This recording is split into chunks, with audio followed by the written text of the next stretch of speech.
Hello, Asa. It's lovely to meet you. I loved the movie Space Between Us. I thought it was fabulous. It was predominantly sci-fi. It had a very distinctive philosophical undertone. Is that something that initially drew you to the role?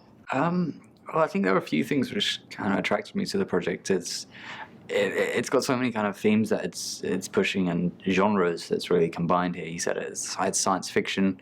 I think it's also almost like a road trip. It's a love story. All the while it feels very grounded, I find, because it's about the relationship between these characters and the connections that they're making, and about this boy kind of figuring out who he is. It's a coming of age film.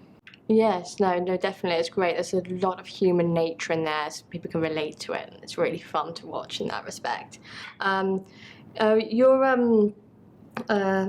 Your character was very innocent and slightly naive. Is there any way you drew? Is there anything you drew from to actually be able to portray that? I think a lot of that comes from a kind of like a childlike senses of kind of just like awe and wonder, and as you said, a kind of naivety, yeah. And that's something we can draw upon. I mean, I find it quite easy to just like be a little kid. It's like my favorite state of being. So yeah, it's not all that hard for me. And what was the biggest challenge, the movie, for you playing the role?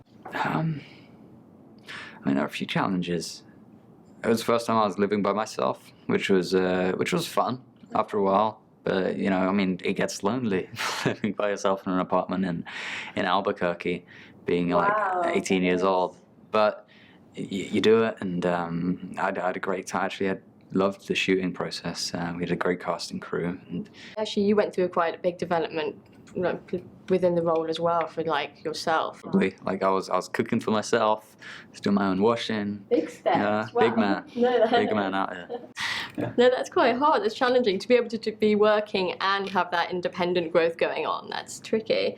And then, how did you prep for the weightlessness of and the gravitational shift? The zero gravity stuff I'd had a bit of practice with anyway, with Ender's Game. So I was used to kind of being in harnesses and doing the zero G, so I was quite comfortable in that environment, even though it still wasn't real, much to my disappointment. Haven't quite got there yet with gravity harnessing technology. And yeah, you said coming to Earth, the changes in the way that he moves was quite fun to play with, and I practiced with kind of weights on just to feel that extra weight, and then I'd take them off and recreate it. How do you feel that fame has influenced you? Yeah, do you feel like you've become more extrovert or introvert with your friends?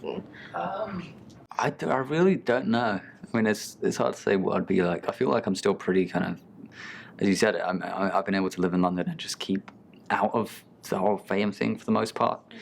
And so when I'm around my friends, and I mean, anytime I'm not working and doing this kind of thing or filming, then it really hasn't changed much at all, I don't think. I mean, I'm still kind of nerdy, and I play loads of video games, and I can be really awkward at times as well. But at the same time, I kind of have to do this, and I have to be very talkative and an extrovert and have kind of charisma. It's all part of the job. It's weird as hell.